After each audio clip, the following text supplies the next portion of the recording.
Друзі, привіт! А у цьому відео я вам розповім, що потрібно робити, якщо ви побачите на листі своєї розсади ось такі плями. Наскільки це небезпечно і як їх можна уникнути. По-перше, що це таке? Це сонячні опіки. Чому вони з'явилися саме на моїй розсаді? Я вирощую свою розсаду у стелажі під лампами, тому що навесні у нас дуже мало сонячних днів. І розсаді, якщо її вирощувати на підвіконні, не вистачає світла. А також на підвіконнях буває ще й холодно, тому що перці і баклажани я сіяв ще у лютому. Зараз у нас вже кінець березня, сонячних днів стало більше, а також дні стали довше.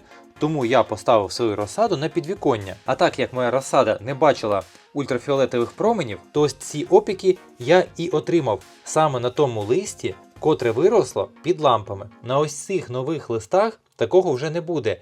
І листя це буде рости більш зеленим та більш потужним. А тут хвилюватися не потрібно. Це листя і так в нас повідпадає, коли ми висадимо його у відкритий ґрунт або у теплицю. Що робити, щоб таких плям у нас не з'являлося на розсаді? Потрібно поступово розсаді, котру ми вирощували у стелажі, привчати до сонячних променів. Наприклад, протягом тижня ми ставимо розсаду на підвіконні, якщо ви вирощували у стелажі, і загартовуємо її. Перший день ставимо на 2 години, наступного дня на 4 години, ще й через день на 6 годин.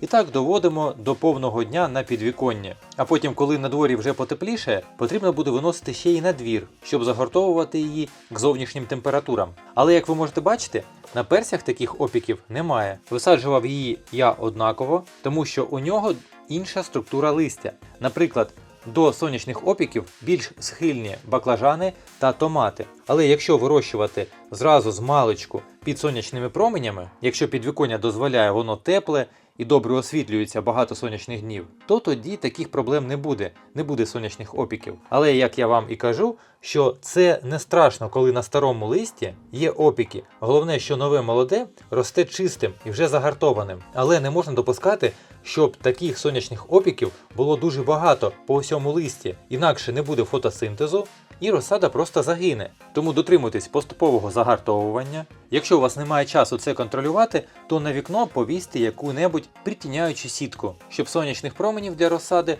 було трохи менше. Тому, друзі, вирощуйте свою розсаду вірно, загартовуйте її. Спочатку не виносьте її надовго під сонячні промені, а потихеньку давайте її звикати. Тоді листя підстроїться під ультрафіолетові промені сонця, адаптується під них, і опіків на вашій розсаді вже більше не буде. Я ж вам бажаю гарної і здорової розсади і зустрінемось у наступних відео.